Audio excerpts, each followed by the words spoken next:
Hola, queridos amigos. Hoy veremos la 12ª parte del diario de Henry Mettelman.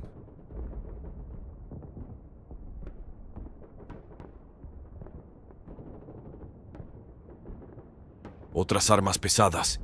Ahora olvido cuál de los ríos anchos estábamos aproximándonos, el Danipa o el Bug en Rusia. Desde lejos, ya habíamos visto la alta orilla oeste emergiendo de la niebla como una capa blanca sucia entre la plana cintura nevada y el cielo gris por encima del pálido sol invernal, que apenas asomaba sobre el horizonte, parecía desgarrar los parches de niebla que colgaban perezosamente sobre el río, con distancias difíciles de juzgar en la neblina. Nos sorprendió lo pronto que nuestra columna alcanzó la orilla del río, mientras a lo largo de ambas orillas el hielo estaba tan liso como una pista de patinaje. Hacia el centro, flujos ásperos de hielo quebrado se habían amontonado uno sobre otro, formando grotescas y gigantescas pilas que temíamos que pudieran ser barreras imposibles para nuestros Panzers y otros vehículos. Luego notamos que varias piezas de artillería antiaérea de 8.8 centímetros se habían posicionado estratégicamente para proteger el área de cruce, y vimos un par de jeeps Kübelwagen conduciendo hacia el centro, levantando nubes de nieve en el aire fresco. Los autos de mando del otro lado habían salido a encontrarse con ellos y nos sentimos aliviados al verlos conducir con aparente facilidad, aunque en zigzag. Luego, una gran bandera verde fue ondeada desde el centro y recibimos la orden de cruzar. Para reducir el peso, especialmente en el centro, espaciamos nuestros Panzers, y aunque el hielo crujía y gemía, era un crujido saludable, y sabíamos que lo habíamos logrado nuevamente. Dios, cómo nos gustaba recordarnos con arrogancia. Siempre estaba del lado de los poderosos que se atrevían. Rumores y contrarrumores de la más desconcertante variedad nos habían estado persiguiendo últimamente, principalmente centrados en un nuevo arma secreta de Victoria, divisiones frescas que llegaban de Francia para relevarnos y líneas defensivas fuertemente fortificadas, esperándonos desde donde podríamos hacer una última resistencia. Escépticos como éramos, no habíamos perdido toda esperanza, pero había muchos chistes sobre las grandes historias de Goebbels para elevar nuestra moral. En el caso de este río ancho, razonamos que si alguna vez se iba a hacer una última resistencia para detener lo que ahora se había convertido en una estampida fuera de Rusia, sería aquí, junto al río. Pero tan pronto como nos reunimos al otro lado y, aunque muchos de nosotros naturalmente estábamos contentos de que continuáramos hacia Alemania, en realidad seguimos derecho, lo que para nosotros fue una indicación de que nuestro liderazgo había perdido la esperanza de detener a los rusos. Llegamos a un gran pueblo, y me ordenaron hacerme cargo de la conducción de uno de los Panzers nuevamente. A pesar de los problemas en las duras condiciones invernales, mi nuevo Panzer estaba en buen estado. La gasolina era escasa, y siempre que era posible, al estacionarnos, retrocedíamos hacia montones de heno, etc., para no tener que limpiar las orugas cada hora. Era una regla general que los conductores, especialmente los de los Panzers, no debían estar de guardia en la primera noche en ningún lugar. Como odiaba tanto conducir un Panzer como estar de guardia, mi elección siempre era entre el diablo y el mar profundo. Nuestra cabaña era cómoda. En el centro del pueblo, estaba ocupada por una pareja mayor y su inquilina, una maestra del pueblo. Había 2 habitaciones, una pequeña anexa en la parte trasera en la que alojamos a nuestros rusos. La gran estufa de barro, aunque alimentada desde nuestro lado, calentaba también su habitación. Pronto estábamos sentados alrededor de la mesa a la luz de las velas, en un ambiente cálido y cómodo, disfrutando de nuestra comida. Siempre hacíamos un punto de comer juntos, y después de la comida, a menudo jugábamos a las cartas o al ajedrez. Sin embargo, en cualquier tripulación alemana, siempre hay al menos uno que puede tocar la armónica, y nuestro repertorio nacional solo es agotable en la medida en que lo permita la munición. A menudo había una ligera alteración cuando cambiaban los turnos de guardia por la noche. Con demasiada frecuencia, al guardia despertado se quejaba de haber sido despertado demasiado temprano.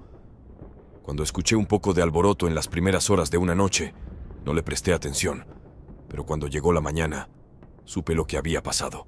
Durante la noche, un oficial se presentó como el teniente Schmidt y dijo que estaba en enlace con una unidad en el otro extremo del pueblo. Había visitado cada posición de defensa y había hablado con los guardias.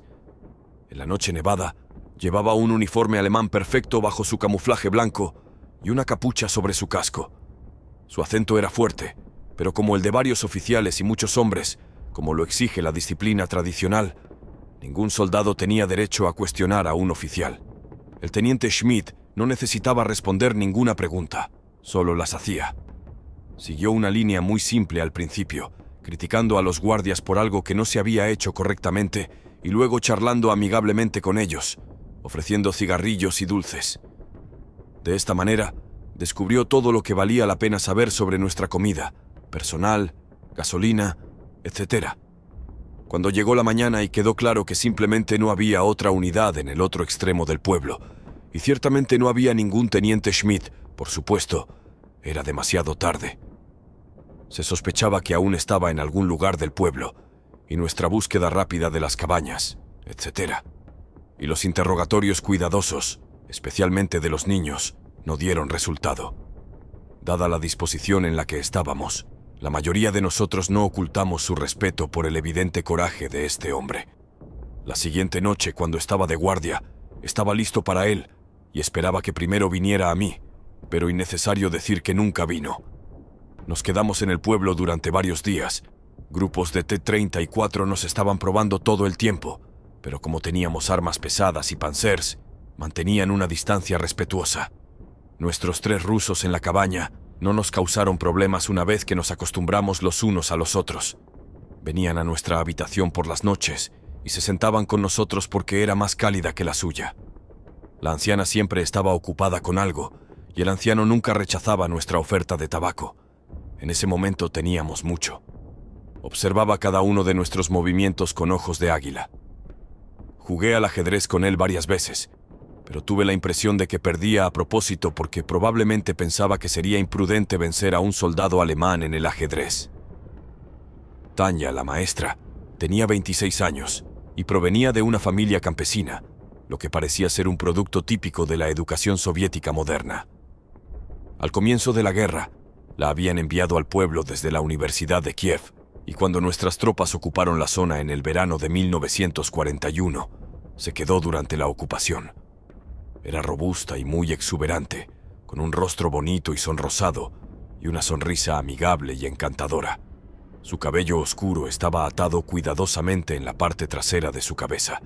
Sus ojos eran grandes y marrones, y vestía ropa campesina rugosa y poco favorecedora, al menos a nuestros ojos, y tal vez fue por eso que lo hacía.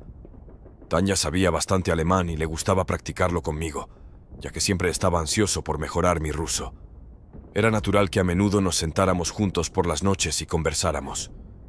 Todavía había algunos niños en el pueblo a los que Tanya reunía de vez en cuando para enseñarles. No sé si alguna vez pidió permiso a las autoridades alemanas. A menudo hablábamos sobre la hermosa ciudad de Kiev que ambos conocíamos. Tanya estaba al borde de las lágrimas cuando mencioné que había sido gravemente destruida.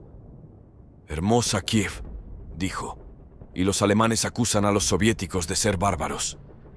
Incluso en ese momento, todavía creía que los eslavos y otras razas orientales eran menos civilizados e inteligentes que nosotros, los alemanes.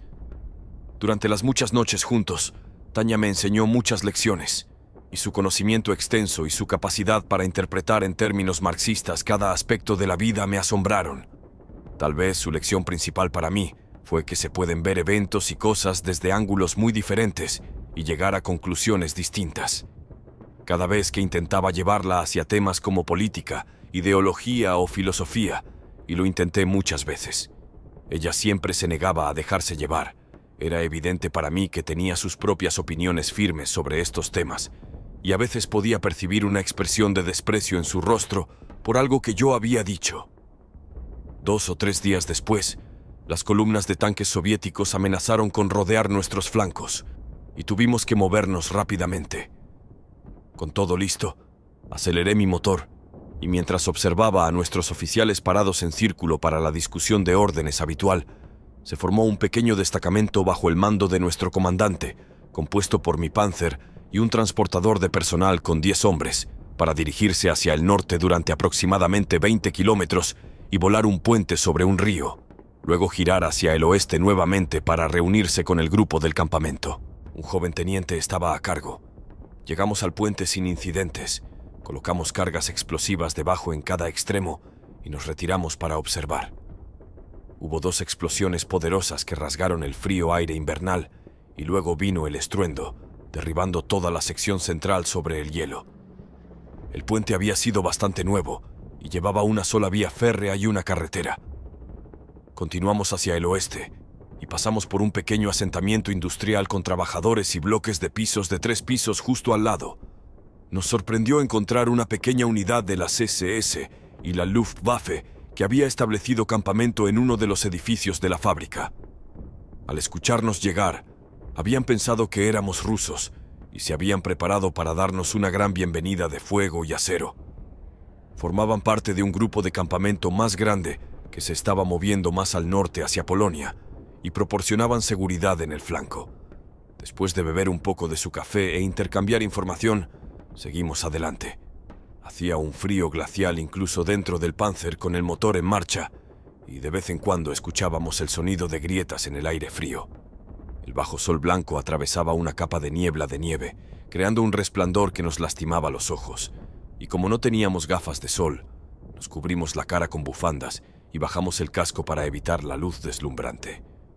En el horizonte, vimos lo que parecía una colección de ladrillos de niños que habían sido colocados allí al azar. A medida que nos acercábamos, reconocimos que eran los modernos edificios de concreto de una estación agrícola. Había cobertizos para tractores, talleres, establos y otros tipos de edificios. Una sección de la estación estaba cercada con rollos de alambre de púas y una alta cerca de alambre detrás de ella. Sin haber conocido su existencia, habíamos llegado a un depósito de alimentos del ejército. Una amplia puerta doble era la entrada, y detrás de ella, en el interior, había una pequeña cabina de guardia, de la que salió un guardia completamente vestido y armado. Casi tuvimos que reír. Todo el montaje y la actuación parecían sacados de un cuento de hadas de Grimm. No había nada en kilómetros a la redonda, ni arbusto, ni seto, ni casa, solo un país blanco y plano. Y justo aquí, en medio de la nada, un guardia salía de su cabaña como si fuera lo más natural del mundo. Mirando a través de la cerca, pudimos ver que el depósito estaba apilado hasta el techo, con lo que nos sorprendió aún más. Y no había preparativos obvios ni para mover los suministros ni para volarlo todo. Sabíamos que el Ejército Rojo estaría aquí en cuestión de días, posiblemente incluso horas. Todos salimos de nuestros vehículos y mirando las latas, cajas de cartón y tambores de madera llenos de alimentos, ya comenzamos a saborearlos en anticipación. Pero el guardia en la puerta no nos dijo ni una palabra. Su actitud entera era hosca, como si todos fuéramos una gran molestia para él. Al estar más cerca de los 40 que de los 30, nos pareció un hombre mayor, y uno de nosotros trató de apresurarlo un poco. «Vamos, abre las puertas del cielo y déjanos entrar», le dijo. Él abrió ligeramente la puerta, pero solo lo suficiente como para dejar pasar a nuestro teniente, y luego la cerró rápidamente detrás de él. Estábamos sin palabras por una vez. No podíamos entenderlo. Todo esto parecía estar más allá de los límites de lo ridículo. Para rematarlo, lo escuchamos decirle a nuestro teniente que solo los camiones de alimentos con los papeles de carga adecuados podían ingresar. Mientras todo esto ocurría, un pequeño oficial seguro de sí mismo, con el uniforme verdoso de la unidad económica Wirtschaftsgruppe y el rango de mayor, había llegado desde el interior del depósito. También parecía de mal humor y de manera desagradable. Le preguntó al teniente qué quería cargar. «Cargando, por supuesto», gritamos desde afuera de las puertas. Lo escuchamos preguntar si teníamos algún papel de carga. Ni siquiera sabíamos de la existencia de este almacén hasta ahora. Con todos los problemas de la retirada, no habíamos tenido nada decente para comer en semanas. Y ahora aquí, justo frente a nuestros ojos, estaba toda esta hermosa comida. Y este San Pedro vestido de verde nos la negaba porque no teníamos papeles de carga. En ese momento, escuchamos motores acercándose desde atrás, y al principio pensamos que los rusos ya habían llegado. Dejando al teniente dentro de la puerta, saltamos a nuestro Panzer, mientras que los demás se pusieron en posiciones de combate con sus ametralladoras, listos para cualquier cosa. Pero luego, para nuestro gran alivio, Vimos 2 camiones con claras marcas de las SS saliendo de una depresión justo detrás de la cerca. De uno de ellos descendió un grupo de las SS, liderado por un sargento. Todos tuvimos una buena risa y nos dimos la mano. Nos dijeron que se habían enterado de este depósito de alimentos y habían venido a cargar antes de que fuera demasiado tarde. «Vamos», dijeron. «Compartamos lo mejor entre nosotros. ¿Qué estamos esperando?» Con eso, sus camiones avanzaron lentamente hacia la puerta. «¿Tienen papeles de carga?», les preguntamos. «¿Tenemos qué?», se rieron a carcajadas, pensando que les estábamos contando un buen chiste. «Sí, nuestros conductores tienen uno firmado por Heinrich Himmler en un trozo de cartón. No, en serio, no es una broma». Pero seguían riendo, obviamente aún creyendo que les estábamos tomando el pelo. Pero mientras bromeábamos amigablemente, el guardia había tomado la precaución de encadenar y candar las puertas y estaba deslizando la llave en su bolsillo. «Oye», gritó el sargento de las SS, «no juegues más. Ya es suficiente. Abre las puertas, queremos cargar.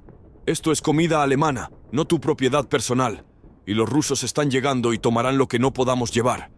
Y si te resistes, te castrarán de paso». Algunos de ellos aún seguían riendo, pensando que este espectáculo seguramente no podía ser real. Para añadir a toda la comedia, otros 2 guardias ancianos se apresuraron desde algún lugar detrás con sus rifles, y el mayor le gritó a nuestro teniente, que había recibido órdenes estrictas del cuartel general del ejército, de no liberar la más mínima lata de sardinas sin los papeles de carga debidamente firmados, que esta era su última palabra sobre el asunto, y que ya estaba harto de nuestra rudeza. Para entonces, todos nosotros, más de una docena, nos habíamos alineado junto a la cerca, presenciando algo que parecía ser demasiado estúpido para que nuestros sentidos lo aceptaran como real. Todos hablábamos a la vez, empujando nuestros puños a través del alambre de la puerta. De repente, el sargento nos gritó a todos en voz alta: «¡Cállense todos ustedes!». Luego se volvió hacia el mayor y dijo: «Mira, camarada gracioso, ya es suficiente de tus bromas. Detén tu juego tonto si sabes lo que te conviene. Queremos esa comida y la queremos ahora. Al diablo con tu charla estúpida sobre los papeles de carga. Y si no nos la dejas, toseremos sobre tu permiso y la tomaremos nosotros mismos sin él. Ahora abre las puertas y te estoy diciendo que esta es una orden de las SS». Bueno, pensé que esto seguramente debía serlo, pero estaba equivocado. Apenas podía creer mis propios ojos cuando vi a San Pedro acercarse tanto al alambre que quedó casi cara a cara con el sargento. «Una orden de las SS, ¿dijiste, sargento?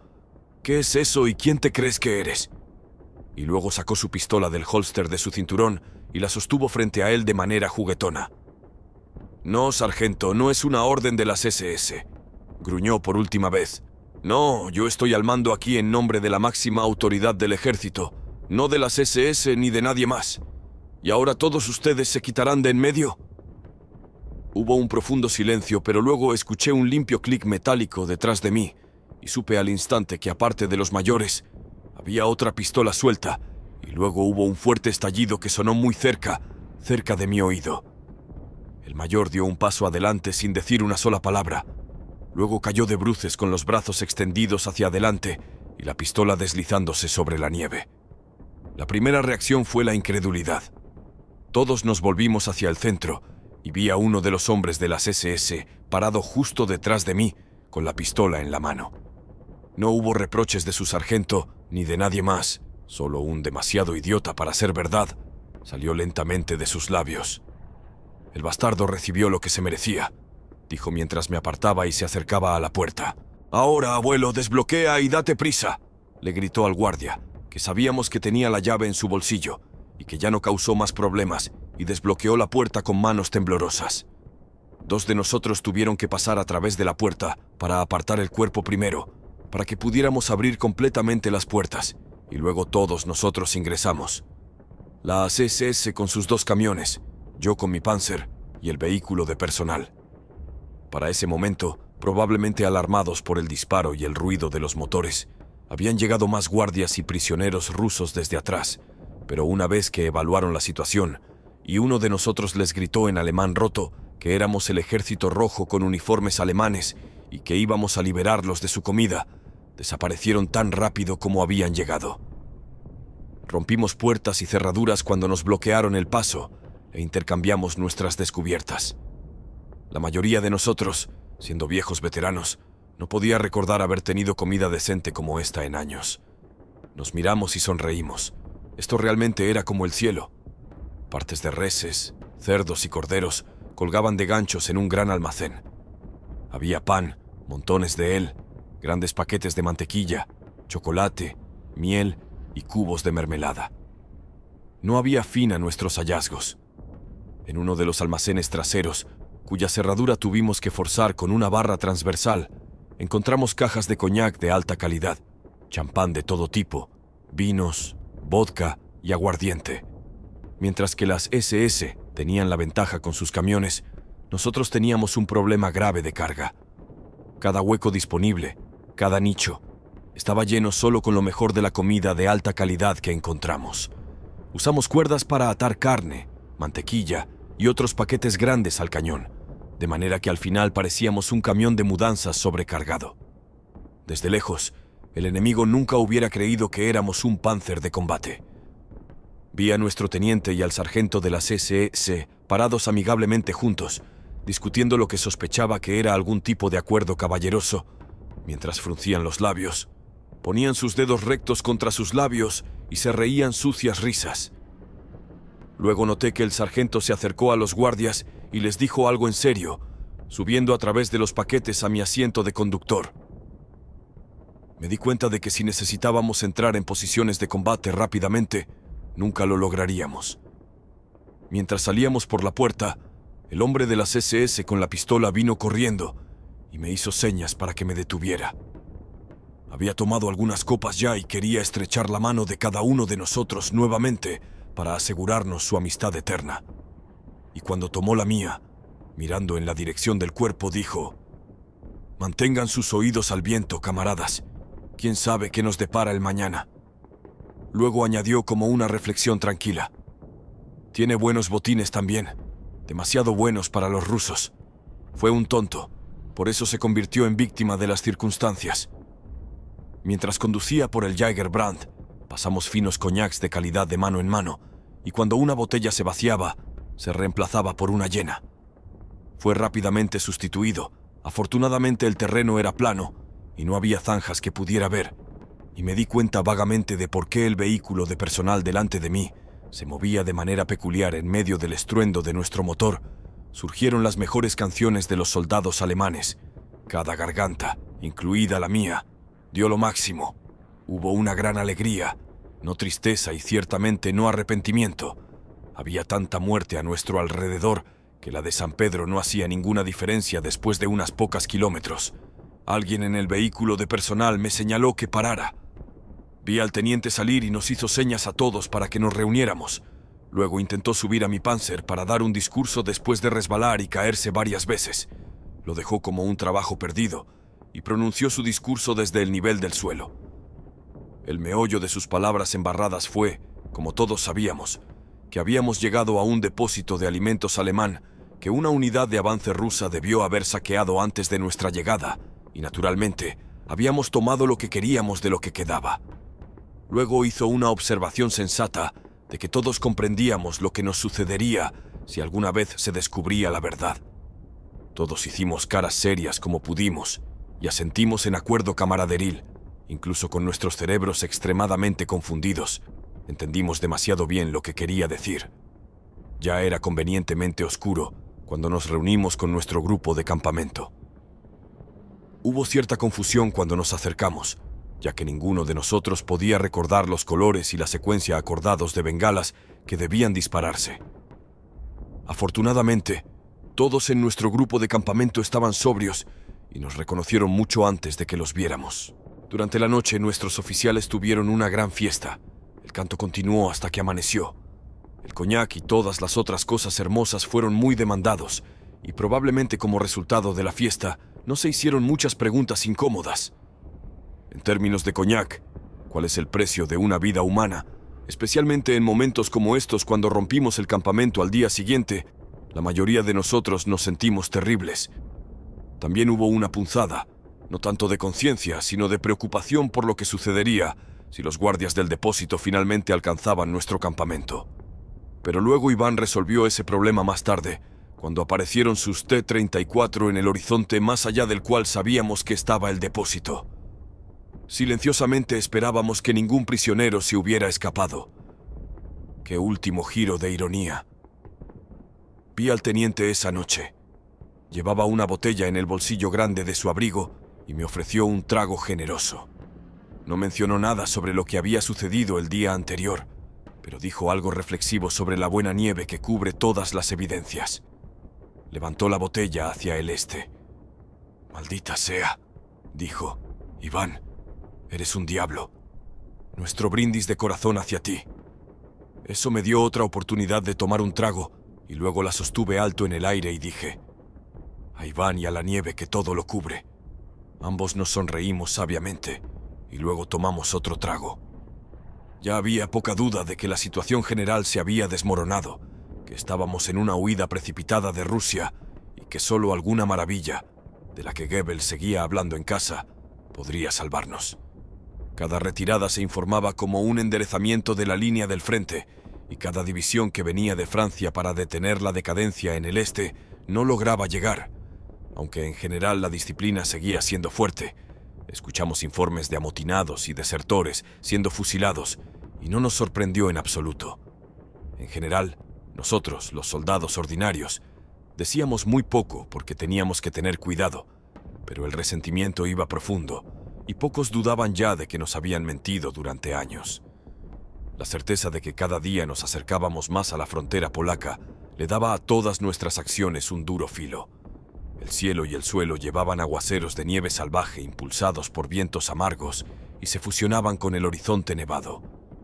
Lo único bueno del clima era que mantenía los aviones enemigos fuera del cielo.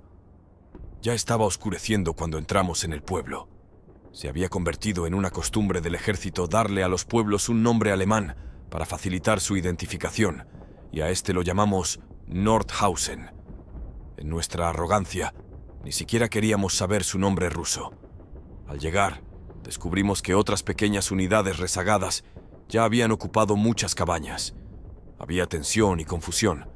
Nadie sabía bien qué hacer en esta situación, lo que dificultaba y volvía peligroso colocar a los guardias adecuadamente. Nos alojamos en una pequeña cabaña que ya estaba ocupada por una unidad de señalización. Aunque al principio no nos querían, los señaleros aceptaron que nos quedáramos, tal vez pensando que podríamos darles algo de protección en caso de una emergencia inesperada. Su radio, una gran y voluminosa caja gris, estaba ubicada en una mesa baja en medio de la habitación.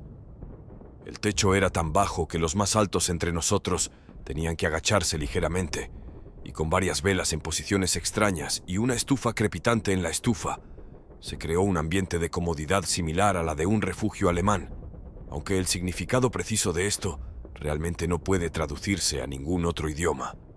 Por supuesto, estábamos bien conscientes de que el Ejército Rojo estaba cerca de nuestros talones, pero como les habíamos dado un buen susto el día anterior, estábamos razonablemente seguros de que no nos molestarían demasiado durante los próximos días.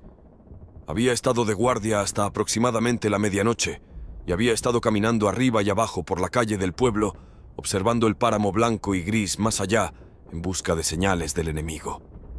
Sabía, por supuesto, lo fácil que podía acercarse una figura vestida de blanco sin ser vista, pero no había notado nada. Al encontrar la tarea aburrida, me alegré cuando terminó mi turno y pude acostarme en la cálida cabaña de señales. Mis 4 o 5 compañeros dormían profundamente junto a la estufa. Uno de ellos incluso estaba acostado encima de ella. Aunque teníamos órdenes estrictas de dormir en uniforme completo, pocos prestaban atención a esto. Me quité las botas y observé a los 2 señaleros. Uno estaba sentado en un taburete bajo frente al equipo con auriculares, mientras que su compañero, a su lado, dibujaba líneas, flechas y otros signos y símbolos en un mapa extendido frente a él. Aparte de su conversación tranquila, algunos pitidos y un poco de ronquidos en la parte trasera, no había nada que perturbara la paz. La mayor parte de lo que salía del equipo me parecía una rutina repetitiva. así que no le presté mucha atención. Pero de repente ocurrió algo alarmante que me hizo incorporarme. El escriba había estado murmurando mientras repetía los mensajes de radio que luego plasmaba en papel. Estaba diciendo algo como: destacamento enemigo de alrededor de 100 hombres, algunos con esquís, operando en las cercanías del pueblo de tal y tal, dando su nombre ruso en lugar del alemán, como si fuera un pensamiento posterior. Luego dijo en voz baja: deberían haber usado el nombre alemán, por cierto. ¿Cuál es el nombre ruso de este pueblo?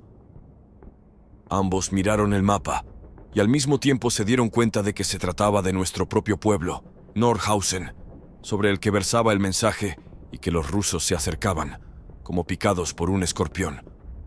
Ambos saltaron de sus taburetes y yo hice lo mismo, poniéndome rápidamente las botas y agarrando mi equipo de camuflaje y mi rifle. Mientras mis compañeros seguían en proceso de despertarse debido al repentino ruido, yo ya estaba junto a la puerta y saliendo, habiendo escuchado ya los primeros disparos. Vi figuras camufladas de blanco deslizándose rápidamente en esquís y me arrojé a la nieve justo al lado de la puerta. Sin embargo, me había dado cuenta de que algo grave estaba ocurriendo, lo suficiente para ponerme las botas y preparar mi equipo antes de que los rusos llegaran al pueblo. Mientras yacía en la nieve, apenas atreviéndome a levantar la cabeza, pude ver solo un caos total desarrollándose a mi alrededor.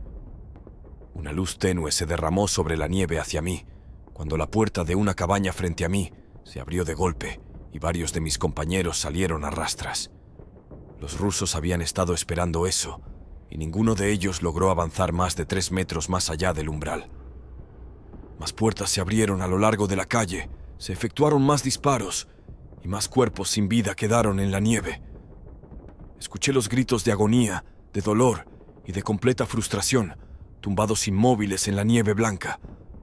Aún no había sido visto por nadie, pero cuando algunos rusos pasaron silbando a pocos metros de mí, supe que era hora de moverme, y rápido. También estaba empezando a sentir el frío penetrante. Disparar desde donde estaba sería equivalente a suicidio, así que me arrastré por el suelo alrededor de la cabaña hasta un pequeño granero en la parte trasera.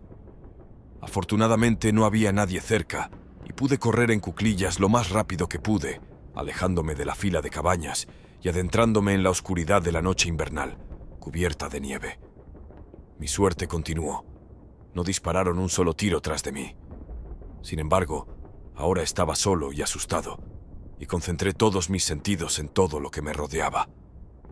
Mientras me alejaba del pueblo, sentí un pellizco de conciencia al darme cuenta de que las tropas de esquí rusas ya debían estar esperando afuera mientras yo estaba de guardia. Después de un corto tiempo, los disparos en el pueblo se detuvieron, lo que significaba que todo había terminado y que los rusos habían logrado una victoria completa. Reconocí la gravedad de mi situación. La nieve tenía alrededor de 1 pie de profundidad. No tenía comida y no tenía idea de dónde estaba ni a dónde iba.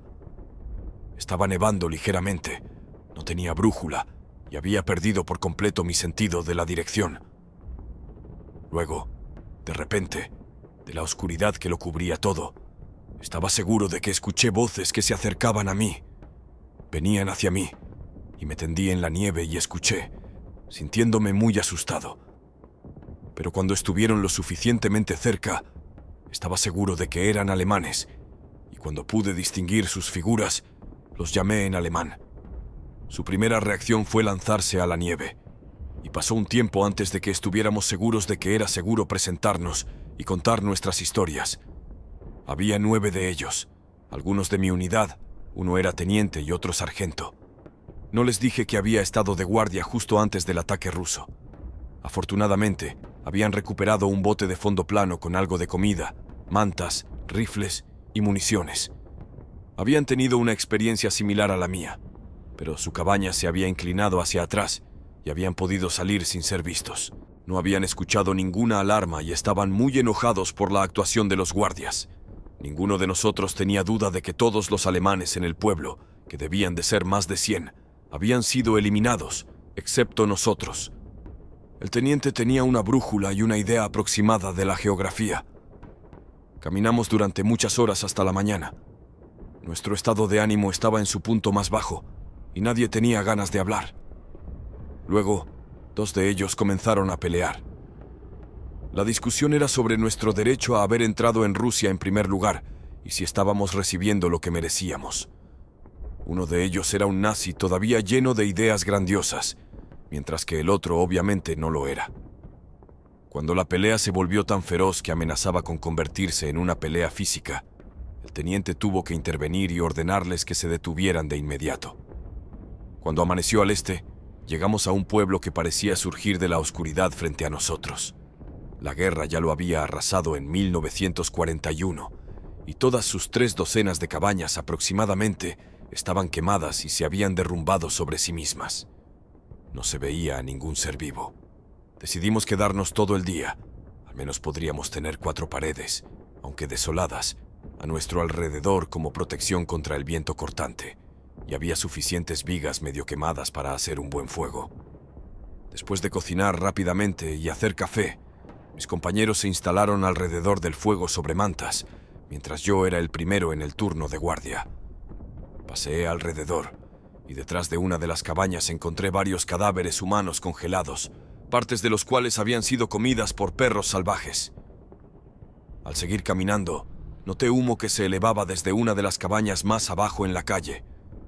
Me moví con cuidado hasta llegar a una brecha en la pared de una cabaña, donde una pareja de ancianos estaba sentada en una viga con la espalda hacia mí, calentándose junto a un fuego.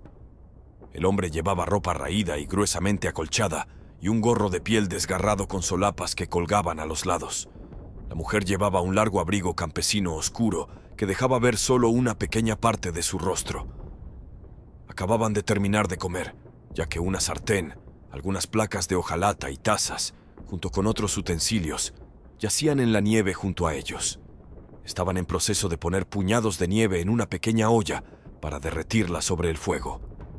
El hombre parecía enfermo, y ambos lucían tristes, desaliñados y cansados. Permanecían en completo silencio cuando entré por la abertura. Se sorprendieron al girar la cabeza para mirarme, pero no se levantaron ni dijeron una palabra. Pude ver que habían llegado al estado más bajo de privación humana, y no podían hundirse más, lo que hacía que incluso algo tan importante como la llegada de un soldado alemán careciera de sentido. Les pregunté por qué estaban allí. Me dijeron que habían venido desde su pueblo, que había sido arrasado en los combates, al igual que este. La mayoría de su gente había sido asesinada, y ahora que eran ancianos, habían perdido todo lo que alguna vez habían poseído. Explicaron que habían estado caminando durante más de una semana y que estaban tratando de llegar a su hija, que estaba casada y vivía en Kiev.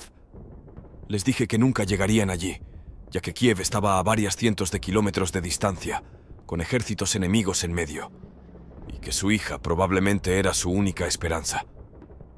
Me miraron con ojos inexpresivos, como si no quisieran entender. Noté 2 sacos en la nieve junto a ellos, 2 sucios sacos de granja comunes. Quería saber qué había en ellos. Les ordené bruscamente que los abrieran. Lo hicieron con un aire de resignación desesperada. En uno de los sacos había coles, patatas, remolachas y trozos de pan y queso, todo envuelto desordenadamente en hojas de col, al estilo campesino.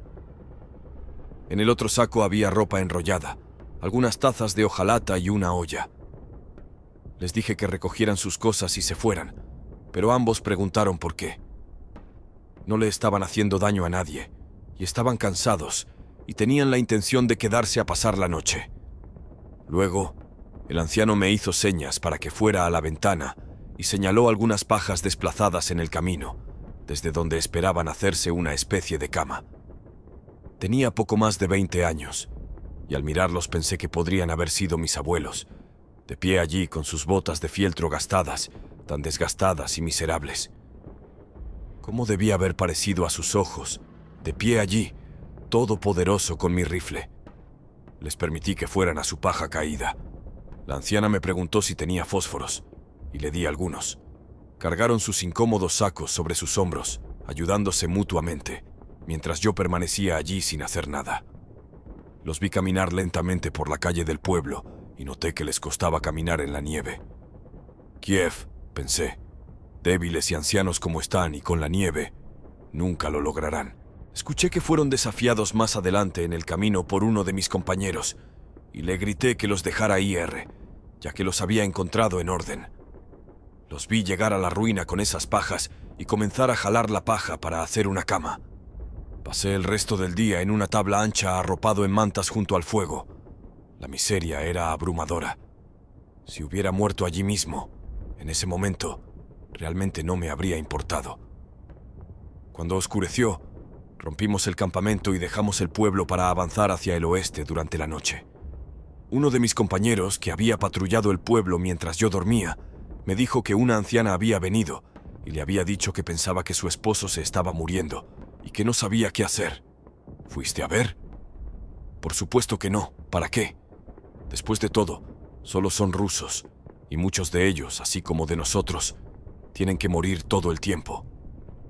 Luego caminamos por la nieve en la noche, envueltos en nuestros problemas, y no pensé más en esa pareja de ancianos. Ahí estaba yo, pobre tonto, no más inteligente que cuando comencé mi viaje desde Faust. Fuimos, empujados ante el avance de los rusos a través de la antigua frontera polaca, desde donde partimos hace 3 años llenos de esperanza para conquistar la URSS. Durante la campaña fui herido varias veces, pero afortunadamente solo levemente.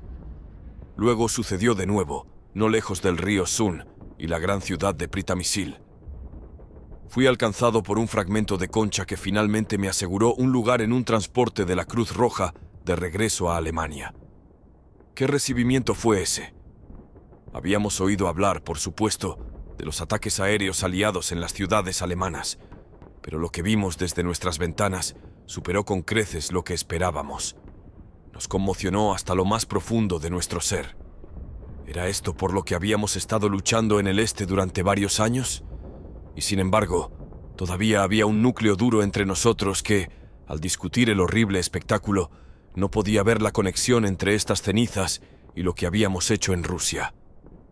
Bresler estaba muy mal cuando lo vimos, pero no peor de lo que había estado Stalingrado. Ahora los heridos también estaban siendo trasladados al Reich desde los frentes occidental y sur, y todos los servicios hospitalarios estaban sobrecargados.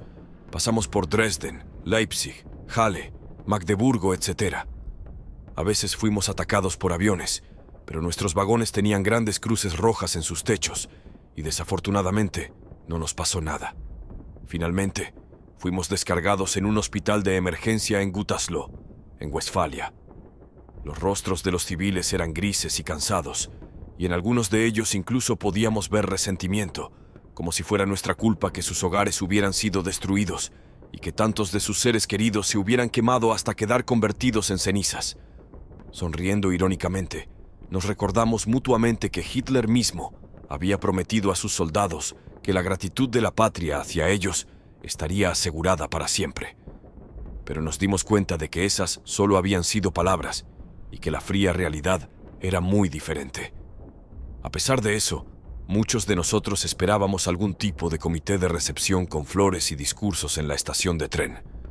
Pero cuando llegamos, solo había los mozos que se habían acostumbrado a estos trenes y porteadores agotados y sobrecargados de trabajo de las juventudes hitlerianas que nos descargaron tan rápido como pudieron en los largos pasillos. Aunque la atención médica y de enfermería, a pesar de la presión sobre el personal, era excelente, cuando dejé el hospital y me dirigí a la guarnición como era el procedimiento, me uní nuevamente a una compañía de convalecientes. Fui destinado al Tirol, en la frontera austro-alemana, para un breve periodo de recuperación, con Innsbruck, Garmisch y otros famosos centros turísticos alpinos en las cercanías, y la guerra parecía estar lejos. Debería haber sido como un sueño, pero no lo fue. El colapso final de nuestro Reich estaba ahora solo cuestión de tiempo, y eso dominaba todos mis pensamientos en mis horas de vigilia. Aunque no me atrevía a decirlo a nadie, secretamente me habría gustado quedarme médicamente inútil para la guerra hasta que sonara el último disparo. Pero me declararon apto, y el pensamiento de tener que volver a ese caldero de fuego tocó todas mis emociones. Cuando me uní a mi nueva unidad de combate en Schwetzingen, cerca del hermoso Heidelberg, y descubrí que no conocía a nadie de mis días en Rusia, mi estado de ánimo cayó tan bajo que no veía sentido en vivir más. En este momento, con poderosos ejércitos enemigos combatiendo en todos los lados de nuestro Reich, incluso los más fanáticos entre nosotros comenzaron a darse cuenta de que nuestra utilidad práctica como soldados no podía ser otra que la de cañón de bajo costo, sacrificados sin cuidado en un altar de gloria idiota. Con todo tan claramente cayendo en pedazos a nuestro alrededor, todavía es un misterio para mí por qué no estalló una revuelta en ninguna parte entre la sufrida población alemana. Éramos una extraña colección de sobrevivientes desilusionados, arrojados juntos desde divisiones de combate una vez orgullosas. Nuestra unidad ni siquiera tenía un nombre, solo un número sin sentido, y nuestro equipo era ridículo considerando que íbamos a luchar con el poderoso ejército de tanques del general Patton, que ahora se movía desde Francia en formación de marcha a pie todo el tiempo, vigilando constantemente los aviones Thunderbolt estadounidenses que acechaban y que llamábamos Jabosk, abreviatura de Jagged Bombers o cazabombarderos, y llevando la mayor parte de nuestro equipo nosotros mismos, abandonamos nuestra guarnición en Schwetzinger y cruzamos el río Rin en la antigua ciudad imperial de Espira. Fue nuestra unidad la última en cruzar el puente. Los ingenieros nos dijeron que habían estado esperando nerviosamente nuestra llegada, y poco después de que cruzamos hacia el otro lado, lo volaron. ¿Qué confianza debía tener nuestra sede central en la situación militar general y cuál espíritu de lucha esperaban de nosotros cuando le preguntamos a nuestro oficial al mando sobre nuestras prioridades operativas? Él respondió: defender el Reich, por supuesto, como siempre.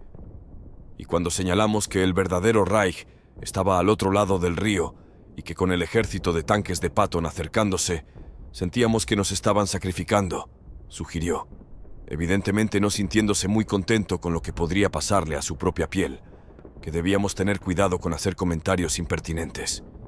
Ahora me dieron un rifle con un sello de 1917 en él y una mira rota, y un lanzagranadas Panzerfaust que era pesado e incómodo de llevar.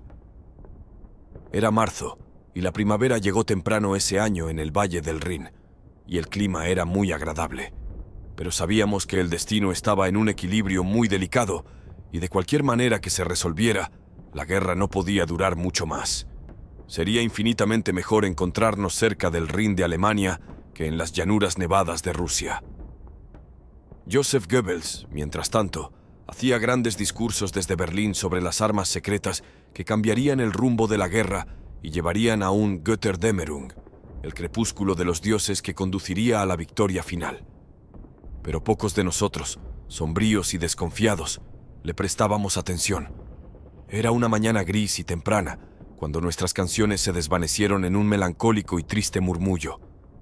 Avanzamos como fantasmas de una era pasada, mientras atravesábamos la famosa catedral de Espira. Nuestras órdenes eran cavar trincheras en un campo justo fuera de la ciudad hacia el norte. El agricultor que lo poseía se acercó y nos preguntó qué pensábamos que estábamos haciendo arruinando su campo, que solo unos días antes había preparado para plantar. Como no teníamos respuesta que darle, se dirigió a nuestro capitán vienés, quien, encogiéndose tristemente de hombros, le dijo con su encantador acento algo sobre órdenes de arriba y defender la patria. En sus rostros podíamos ver lo que estaban pensando. Los estadounidenses no estaban a más de 10 kilómetros de distancia, pero no habíamos visto ninguna de sus fuerzas terrestres. Algunos civiles ya habían cruzado las líneas en ambas direcciones y los rumores decían que los ejércitos, como los llamábamos, se estaban comportando correctamente hacia la población civil. Esto nos trajo algo de alivio, ya que malas lenguas habían difundido la historia de que en caso de derrota, la población masculina joven sería castrada. Junto con otros 5, fui enviado a establecer una posición de escucha y defensa en la ciudad de Schifferstadt, que estaba a unas 5 kilómetros al norte de Espira. Al oeste no había tierra de nadie, y más allá estaba el enemigo con su multitud de tanques. La ciudad, típica del Valle del Rin, estaba ampliamente extendida. Nos alojamos con una familia llamada Nagel. Eran amables y serviciales, pero obviamente debían tener sus propios pensamientos sobre tener a una tropa de soldados en su casa con el enemigo a las puertas. Nos apoderamos del sótano que, como en muchas casas de Alemania, estaba hundido a mitad de camino en la tierra. Había una mesa y algunas sillas, así como un par de colchones viejos en los que nos acomodamos. Había un grifo y un fregadero, y aunque conseguíamos nuestra comida todos los días en Espira, Frau Nagel nos ofreció el uso de su cocina. Nuestra tarea era patrullar la ciudad, mantenernos atentos al enemigo y reportar todo lo que tuviera relevancia para la situación. 2 veces al día llegaba un mensajero desde Espira en una motocicleta con un sidecar para llevar comida, correo y otras necesidades, y regresaba con un informe de situación escrito, que era mi deber para escribir. También era un fabricante muy activo de rumores salvajes, la mayoría de los cuales no se materializaban. Después de unos días, el sargento que dirigía nuestra tropa fue llamado de regreso a Espira, y yo, el siguiente en rango, asumí el mando. Pero como los otros 4 eran mis amigos y no había nada que comandar de todos modos, continuamos nuestra vida en una tranquilidad ininterrumpida. Cerca de nuestro alojamiento había un terraplén ferroviario desde el cual podíamos mirar cómodamente hacia tierra de nadie con nuestros binoculares. Realmente no había nada que ver. Todo estaba tranquilo y apacible, con algunos campesinos trabajando en los campos o cuidando de sus animales, como si nada importante hubiera sucedido alguna vez. Vimos muchos jarbos estadounidenses, pero nunca uno de sus patrullas. Si hubieran sido rusos, no nos habrían dado tregua. Psicológicamente encontré muy confuso el drástico cambio de las condiciones en Rusia a esta situación. El capitán vienés vino a Schifferstadt para ver qué estábamos haciendo. Nos recordó, probablemente siendo amante de la música, que deberíamos estar orgullosos de luchar por nuestro país, que había producido a Beethoven, Brahms, Bach, Liszt, Mozart y así sucesivamente. Pero nunca discutimos lo que probablemente habrían dicho sobre este lío en el que nos habíamos metido. Le pregunté qué debíamos hacer si, cuando los ejércitos se movieran contra nosotros. Su respuesta fue corta y tajante. Luchar y defender Schifferstadt, por supuesto. Para eso están aquí. Le recordé que teníamos 5 rifles, 4 bazucas y nada más. Y él respondió que como yo había estado en Rusia, seguramente encontraría una manera de salir de eso. Añadió con una expresión seria: «No habrá retirada a Espira. Jawohl, Herr Hauptmann. No hay retirada a Espira».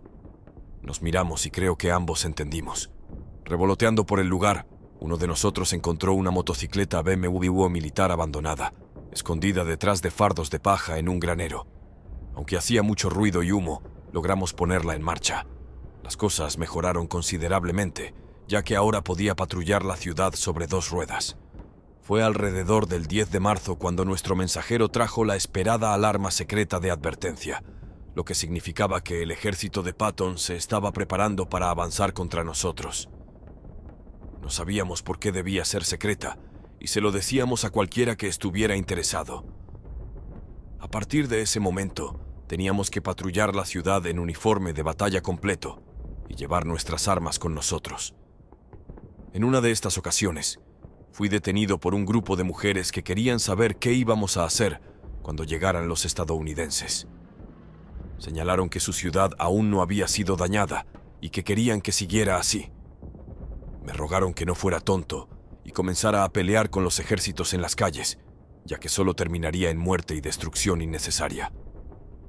En lo más profundo, por supuesto, estuve de acuerdo con ellas, pero dejé en claro que aún era un soldado alemán y que no toleraría ninguna insolencia de ellas.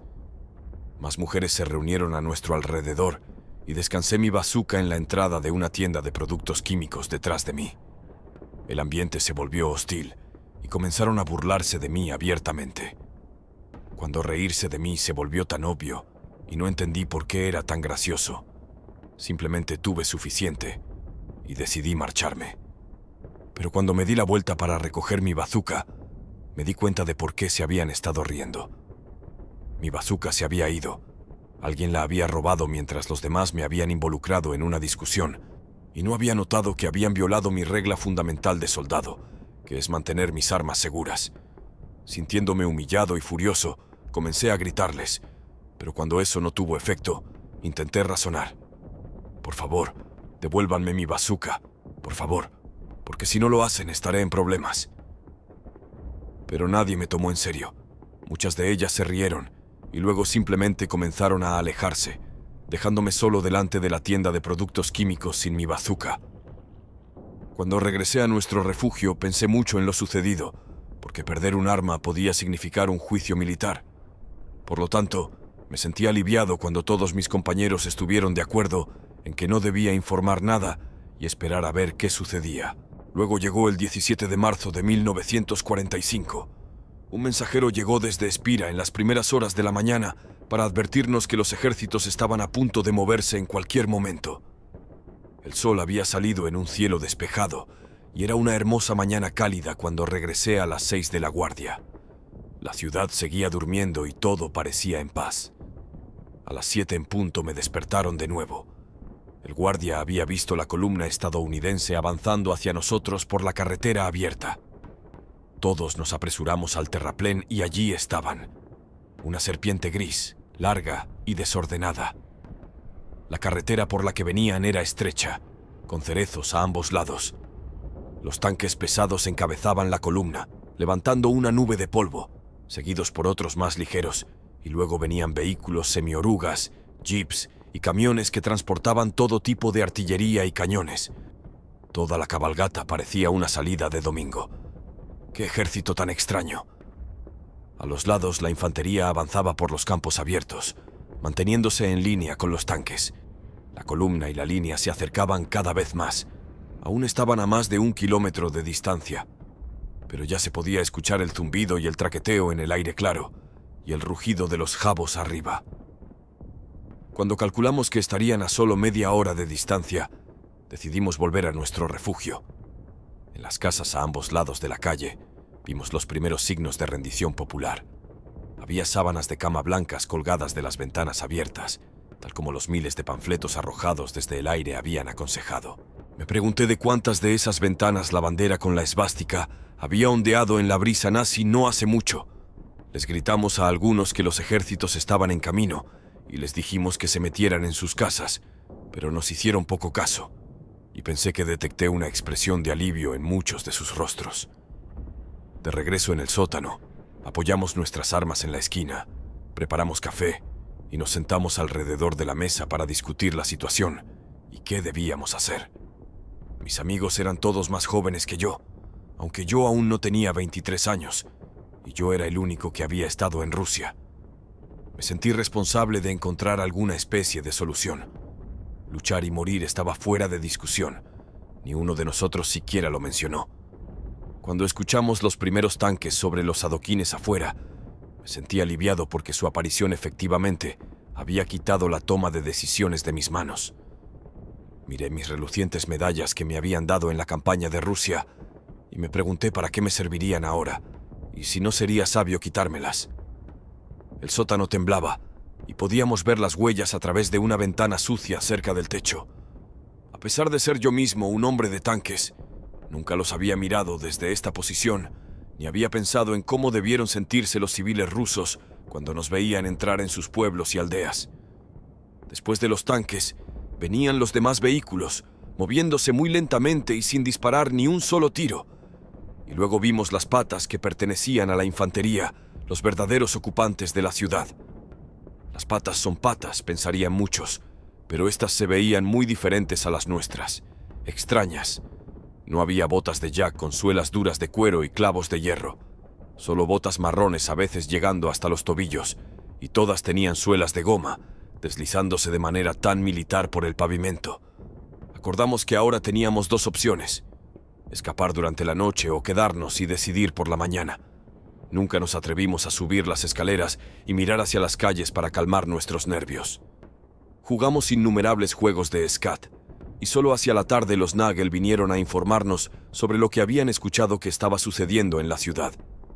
Los ejércitos habían ocupado posiciones en los parques y otros espacios abiertos, y habían ocupado todos los cruces de caminos, puentes, el ayuntamiento, comisaría, la planta de tratamiento de agua, etc.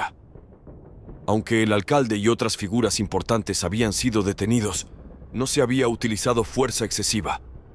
Colgamos mantas frente a la ventana y apagamos las velas al oscurecer. Cada uno de nosotros escribió 1 o 2 cartas dirigidas a nuestros seres queridos, dejándolas sin sellar para que los Nagel agregaran unas líneas sobre nuestros destinos finales y les pidieran que las enviaran. Una vez que la situación se calmó, ninguno de nosotros, creo, durmió muy bien. Escuché los pasos arrastrados de los soldados estadounidenses afuera y quedé fascinado por su extraño idioma. Cuando llegó la mañana, nos esforzamos mucho en lavarnos y afeitarnos, como si nos estuviéramos preparando para un evento importante. Un hombre mayor que vivía al otro lado de la calle vino a vernos y nos dijo que había perdido a 2 hijos en el frente ruso y que podíamos usar la ropa de ellos para escapar como civiles. Mientras discutíamos los pros y los contras de la oferta, el joven Nigel bajó, luciendo muy alegre y comiendo chocolate, algo que pocos de nosotros habíamos visto en mucho tiempo. Nos contó que algunos soldados estadounidenses le habían dado el chocolate y habían jugado al fútbol con él y otros niños en uno de los parques.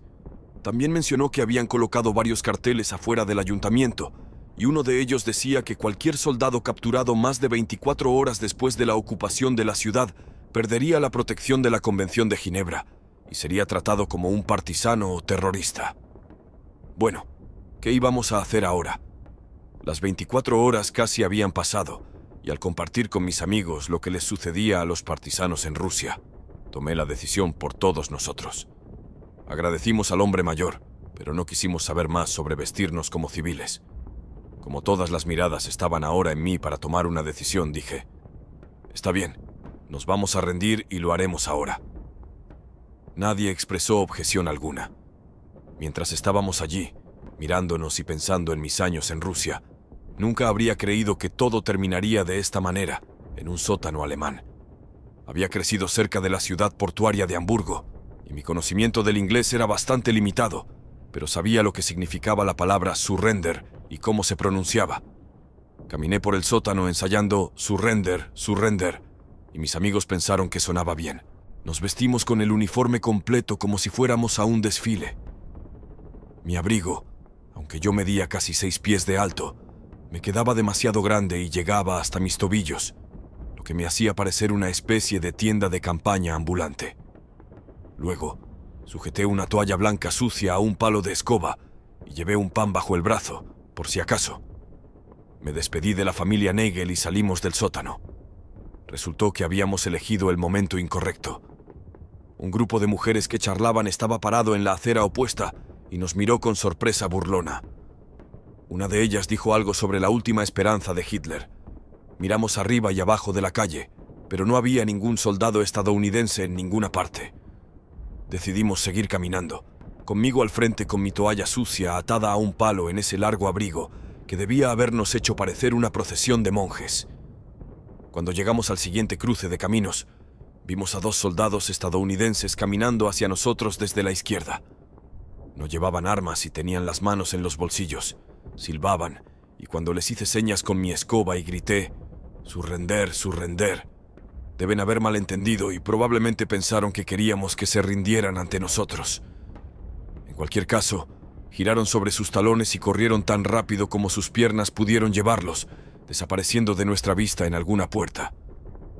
Ahí estábamos de nuevo, en medio de la calle a plena luz del día, convertidos en objeto de risa para todos los que nos veían, incapaces incluso de rendirnos. Fue como una especie de insulto, pensé. Habiendo participado en batallas en Crimea, Stalingrado, Kursk y muchas otras, y habiendo recibido la Cruz de Hierro y otras medallas por ello, ahora todo había llegado a esto. No puedo evitar pensar en lo que estos 2 valientes soldados reportaron a su base. Nunca lo sabré con certeza, pero debe haber sido algo aterrador, ya que no pasaron más de 5 minutos y prácticamente estábamos rodeados por todos lados. Había varios jeeps, un vehículo blindado y casi un pelotón completo de infantería con ametralladoras posicionadas en cada extremo de la calle. Todo lo que queríamos era rendirnos. Lo único que se me ocurrió fue comenzar mi actuación nuevamente agitando mi palo de escoba, mientras mis compañeros sostenían sus manos sobre sus cabezas. Entre todos los gritos en un idioma extraño, el primer estadounidense se atrevió a acercarse cuidadosamente a nosotros, como si fuéramos venenosos o estuviéramos cargados de dinamita o algo por el estilo. Me gritaron que soltara mi palo de escoba, y después de hacerlo, de repente, estaban todos alrededor y sobre nosotros, revisándonos desde la cabeza hasta las botas. Recuerdo vívidamente a un tipo pequeño con la cara llena de chicle que arrancó todas mis medallas, dejando agujeros en mi uniforme. Luego, siguió un viaje aterrador en el capó de un jeep. Hasta aquí el video de hoy. Recuerda suscribirte y dejar tu like para que sigamos trayendo contenido para todos ustedes. Hasta la próxima.